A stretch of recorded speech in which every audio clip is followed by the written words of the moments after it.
Social media നോക്കുമ്പോഴാണ് നമ്മൾ അറിയുന്നത് ഇതെപ്പോഴായിരുന്നു. ഇതെന്താ ഒരു ഇന്നും കണ്ടു. ഞാൻ പേര് പറയുന്നില്ല. മല്ലികാ സുകുമാരൻ ഞെട്ടിപ്പോയി, ചങ്കിടിച്ചു, എന്തൊക്കെയോ ഭാഷ. എന്താ കാര്യം? പൃഥ്വിരാജ് അടുത്ത പടത്തിന് പോയി. എന്താ വലിയ ചങ്കിടിക്കാൻ എന്തോന്നിരിക്കുന്നു? എനിക്ക് ഒരു പിടിയും കിട്ടില്ല സത്യം പറയാൻ. എന്താണ് ഈ കഥയുടെ പിന്നിൽ അവർ പറയുന്ന ഭാഷ അല്ലെങ്കിൽ എഴുതുന്ന ഭാഷ? ഒരു പിടിയില്ല.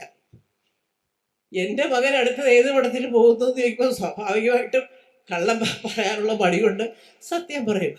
അങ്ങനെ സസ്പെൻസ് പൊട്ടിച്ചു മല്ലികാ സുകുമാരൻ. എന്ത് സസ്പെൻസ്? ഒരു പടം കഴിഞ്ഞാൽ എല്ലാ നടന്മാരും അടുത്ത പടത്തിൽ പോയില്ലേ? അപ്പം അതൊക്കെ ഇങ്ങനെയൊക്കെയാണ് ഇപ്പോൾ വാർത്തകൾ. ഒരു കാര്യമില്ലാതെ സന്തോഷത്തോടും സമാധാനത്തോടും കഴിയുന്ന കുടുംബത്തിനകത്ത് കയറി കിടന്ന് എന്തെങ്കിലുമൊക്കെ തലയും വാലും ഒന്നും ഇല്ലാത്ത കാര്യങ്ങൾ പറഞ്ഞ് ഒരു പാരഗ്രാഫ് ഒന്ന് എഴുതുക.